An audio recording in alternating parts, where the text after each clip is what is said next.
Sir YCP నుండి ఆ మూడో లిస్ట్ రిలీజ్ చేశారు సార్. మరి దాంట్లో ఏముంది? ఎంతమందిని మార్చారు? ఎంతమంది కొత్త వాళ్ళకి అవకాశం ఇచ్చారు సార్?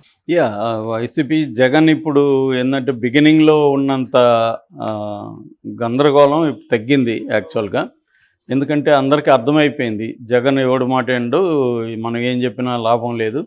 ఆయనేదో నివేదికలో ఏదో పెట్టుకొని మొత్తానికి ఒక పద్ధతిలో వెళ్తున్నాడు. అతనికి అది రిస్కా, గిస్కా అనేది మనం చెప్పలేము. ఎందుకంటే అతను నిర్ణయించుకున్నాడు. అతను తనకి ఎవరి మాట వినాలి, ఎవరి మాట వినకూడదు అనేది కూడా అతను నిర్ణయించుకున్నాడు.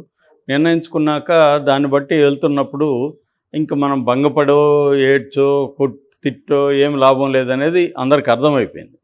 దానివల్ల థర్డ్ లిస్ట్ ప్రకటించినప్పుడు ఫస్ట్ లిస్టు, సెకండ్ లిస్టుకు ఉన్నంత గందరగోళం అయితే కనిపించలే ఇప్పటివరకైతే. ఇంకేమైనా కొత్తగా వస్తుందేమో చూడాలి.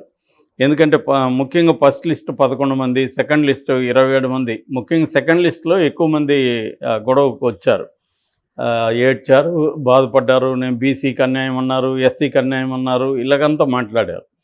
దానికి వీళ్ళు సమాధానం చెప్పారు. ఇప్పుడు ఎస్సీ నియోజకవర్గాల్లో ఒక ఎస్సీని తీసేస్తే ఎస్సీకి అన్యాయం అనేది కాదు కదా, ఎందుకంటే మళ్ళీ ఎస్సీనే కదా అక్కడ పెడతారు. ఒక ఎస్టీని తీసేస్తే ఎస్టీలకు అన్యాయం అని కాదు, మళ్ళీ ఎస్సీనే పెడతారు. అవును. కాబట్టి అది ఆ లాజిక్ పనిచేయలేదు. ఇక బీసీకి అన్యాయం అని నిన్న కూడా డాక్టర్ సంజీవ్ కుమార్ కర్నూలు ఎంపీ ఒక మరో బీసీ బలి అని కూడా కొన్ని పత్రికలు రాసి బీసీకి అన్యాయం జరిగిందని చెప్పారు. మళ్ళీ ఇప్పుడు అక్కడ గుమ్మనూరి జయరాం మళ్ళీ బీసీకే ఇచ్చాడు జగన్. కాబట్టి అక్కడ ఇంకా ఆవాదనకు కూడా ఇది లేదు. అంటే ఓవరాల్గా ఏంటంటే 175 నియోజకవర్గాల లిస్ట్ వచ్చిన తర్వాత, అట్లాగే 25 ఎంపీల లిస్ట్ వచ్చిన తర్వాత, అప్పుడు కంపారేటివ్లీ 2019తో పోలిస్తే బీసీలకి ఎన్ని ఇచ్చాడనేది ఒక స్టడీ చేయొచ్చు. రెండోది ఇతర పార్టీలు, తెలుగుదేశం, జనసేన, బీజేపీ, మిగతా వాళ్ళు, కాంగ్రెస్, మిగతా వాళ్ళు బీసీలకి ఎన్ని ఇచ్చారు, జగన్ ఎన్ని ఇచ్చాడు అనేది ఒక కంపారిజన్ స్టడీ ఉంటుంది. అది ఎప్పుడవుతుంది? అన్ని పార్టీలు టికెట్లు ఇచ్చేసినాక, జాబితాలు ప్రకటించినాక అప్పుడు మనం కంపారిజన్లో ఏ కులాలకి ఏ పార్టీలు ఏ స్థాయి ప్రాతినిధ్యం ఇచ్చారనేది మాట్లాడుకోవచ్చు. ఇప్పుడు ఏంటంటే కన్ఫ్యూజ్ చేయడానికి బీసీలు మాత్రమే బలి చేస్తున్నారు అనేది ఒక వాదన తీసుకొస్తున్నారు.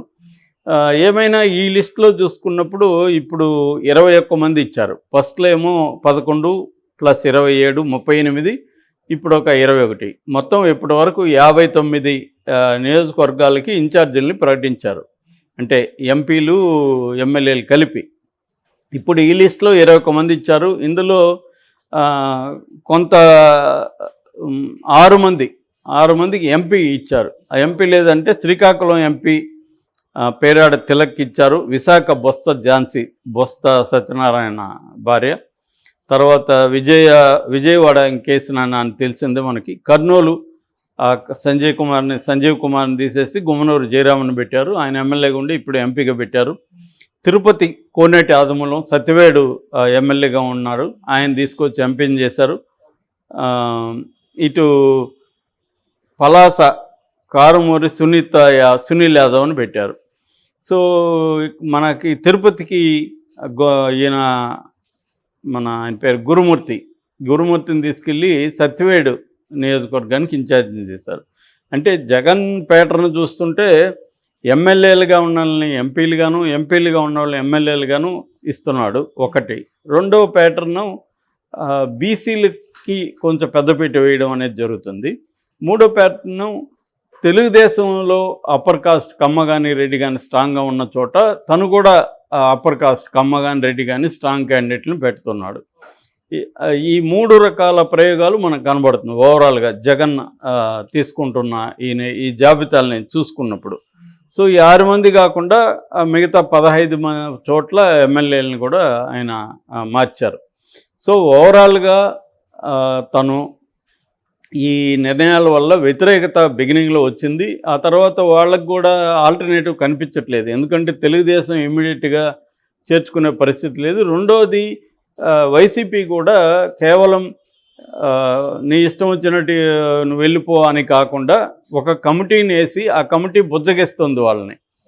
అంటే ఎవరెవరైతే బుజ్జగించగలరు అనేది ఆయా జిల్లాల బాధ్యుల్ని కోఆర్డినేటర్లు ఉన్నారు కదా, వాళ్ళతో అట్లాగే ఆ క్యాండిడేట్కి ఎవరు దగ్గరగా ఉంటారో వాళ్ళని పంపించి ఆల్టర్నేటివ్గా మిమ్మల్ని వేరే తీసుకుంటున్నాము, మనకి విధి లేని పరిస్థితిలోనే మీకు టికెట్లు ఇవ్వలేకపోయినాము అని చెప్పడము, లేదు ఇంకొక లిస్టులో మీకు ఉండొచ్చు మీరు ఆగండి అని చెప్పడము, ఇలాగా రకరకాలుగా బుజ్జగించే కార్యక్రమాలు చేస్తున్నట్టు కనబడుతుంది. అందుకనే మనకి గత 2 లిస్టులతో పోలిస్తే ఈ లిస్టు బయటకు వచ్చినాక పెద్ద ఎత్తున నిరసనలు కానీ ఆందోళన కానీ రాలేదు. మనం గతంలో చూస్తే వరప్రసాద్ కానీ ఇటు రాయదుర్గం ఎమ్మెల్యేగా ఉన్న కాపు రామచంద్రారెడ్డి వీళ్ళు తీవ్రంగా నిరసన వ్యక్తం చేశారు. ఇంకొంతమంది నిరసన వ్యక్తం చేసి మళ్ళీ యూటర్న్ తీసుకున్న వాళ్ళు ఉన్నారు, పోతులపట్టు బాబు ఇలాంటి వాళ్ళు. సో ఇదేంటంటే కొంత అక్కడ ఈ ప్రాబ్లం ఏంటంటే తెలుగుదేశంలోని ఇంకో చోట అయితే వేరే నాయకుల మీద అసంతృప్తి ఉంటుంది, ఇక్కడ జగన్ మీదే అసంతృప్తి ఉంటే ఉండాలి లేకపోతే లేదు అంతే. ఎందుకంటే జగన్ నిర్ణయాలు ఇవి, వేరే వాళ్ళు ఎవరు చెప్పినా కూడా జగన్ వినే పరిస్థితి, వాళ్ళు చెప్పిన మాటలు విని నిర్ణయం తీసుకునే పరిస్థితి జగన్కి లేదు. ఇప్పుడు కొంతవరకు చిత్తూరు జిల్లాలో పెద్దిరెడ్డికి వ్యతిరేకత వచ్చింది, చిత్తూరు కానీ లేకపోతే ఇటు అనంతపురంలో పద్మావతి మాట్లాడింది, వాళ్ళని పిలిచి జగనే మాట్లాడాడు.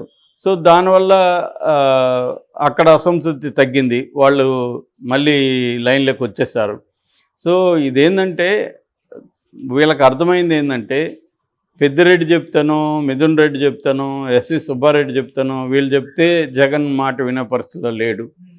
తను క్లియర్గా 4 రకాల నివేదికలు తెప్పించుకున్నాడు. ఒకటి ఐపాక్, ఎప్పటి నుంచో ఐపాక్ పనిచేస్తుంది, ఆ రిషి రాజ్ ఎవరు ఉన్నారు కదా, ఆ రిషి రాజ్ ఆధ్వర్యంలో ఐపాక్ పనిచేస్తుంది. ఇంకొక పక్క చెవిరెడ్డి భాస్కర్ రెడ్డి కూడా ఒక టీమును పెట్టుకొని ఆయన రాష్ట్ర వ్యాప్తంగా సర్వేలు చేస్తున్నాడు. మూడో వైపు స్టేట్ ఇంటెలిజెన్సు, తనకి కొంత దగ్గరగా ఉన్న అడ్వైజర్సు, వీళ్ళు ఈ టీం ఒకటి పనిచేస్తుంది. 4వది రాష్ట్రానికి సంబంధం లేకుండా జాతీయ స్థాయిలో కొన్ని సంస్థల్ని పిలిచి వాళ్ళైతే కంప్లీట్ ఆబ్జెక్టివిటీ ఉంటుందని చెప్పి వాళ్ళతో ఒక సర్వే చేయించాడు.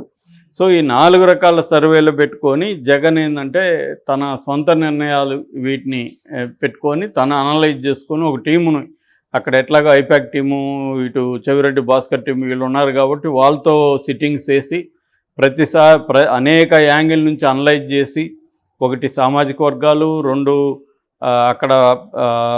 అక్కడున్న సిట్టింగ్ ఎమ్మెల్యేల పట్ల వ్యతిరేకత, 3వది పొలిటికల్గా ప్రత్యర్థులు ఎవరిని పెడుతున్నారు, దానికి తగినట్టుగా మనం పెట్టడానికి సంబంధించి మనం ఏం తీసుకోవాలి అనేది. అంటే ఒకటి సోషల్ ఇంజనీరింగు, పొలిటికల్ ఇంజనీరింగు, క్యాండిడేట్లకి వ్యతిరేకత అనేది ఈ 3 అంశాలని పరిగణలోకి తీసుకున్నాడు. కాకపోతే ఇతని మీద విమర్శలు ఏంటంటే ఇంతమంది క్యాండిడేట్లు పనికి రాకపోతే నువ్వే పనికిరావు కదా అని కూడా అంటున్నారు. కానీ ఇక్కడ ఏంటంటే అందరినీ పనికిరారు అన్నట్లు ఇతను ఒక దగ్గర ఒకరిని పెడుతున్నాడు, ఇంకో దగ్గర ఇంకో పెడుతున్నాడు. 2వది కాపు కమ్మ అనే సామాజిక వర్గం కలుస్తున్నప్పుడు, కాపు ఓట్లు కన్సల్టేట్ అవుతున్నప్పుడు దానికి ప్రత్యామ్నాయంగా బీసీలను తీసుకురావాల్సిన అవసరం ఏర్పడింది కాబట్టి అక్కడ బీసీలను పెడుతున్నాడు. అంతేగాని సిట్టింగుల మీద వ్యతిరేకత అనేది క్రైటీరియా కాదు, అది ప్రచారం అలా జరుగుతుంది. కానీ అదొక్కటే క్రైటీరియాగా జగన్ చేయట్లేదు, ఇంకా 2-3 క్రైటీరియాలు పెట్టుకొని చేస్తున్నాడు. కాబట్టి కూడా ఇదంతా కూడా వాళ్ళకు కూడా ఎక్స్ప్లెయిన్ చేస్తున్నారు, మీకు వ్యతిరేకత అనేది నేను పరిగణలోకి తీసుకోవట్లేదు. వాళ్ళు కూడా ఏమంటారు, అయ్యా అసలు నువ్వు మాకు ఫ్రీడమ్ ఎక్కడిచ్చావు, నువ్వు జగను జనం అనేది కదా ఉంది, మాకు వ్యతిరేకత అంటావేంది, ఏదన్నా వ్యతిరేకత ఉంటే నీకు కదా ఉంటుంది అనేది వాళ్ళు మాట్లాడుతున్నారు. అది కరెక్ట్, అది జగన్కి కూడా ఐడియా ఉంది. కానీ తన వ్యతిరేకతని ఇప్పుడు తనైతే మారలేడుగా, వేరే వాళ్ళకి సీఎం ఇవ్వలేడు. కాబట్టి తన వ్యతిరేకత ఒకవేళ ఉన్నా కూడా లోకల్గా దాన్ని మార్చడానికి ఏమేమి చేయొచ్చు, అట్లాగే రాష్ట్ర వ్యాప్తంగా కూడా ఏం చేయొచ్చు ఇప్పుడు ఉన్న పరిధిలో అనేది అతను చేయగలడు. అంతకంటే ఏం చేస్తారు? ఇప్పుడు చంద్రబాబుకి వ్యతిరేకత ఉంటే చంద్రబాబు పక్కన వెళ్ళి లోకేష్కు వ్యతిరేకత ఉంటే జనసేన నాయకుడు పవన్ కళ్యాణ్కి వెళ్ళారు కదా. అట్లాగే ప్రాంతీయ నాయకులు ఎవరు కూడా తమకు వ్యతిరేకత ఉన్నా తామైతే తప్పుకోరు.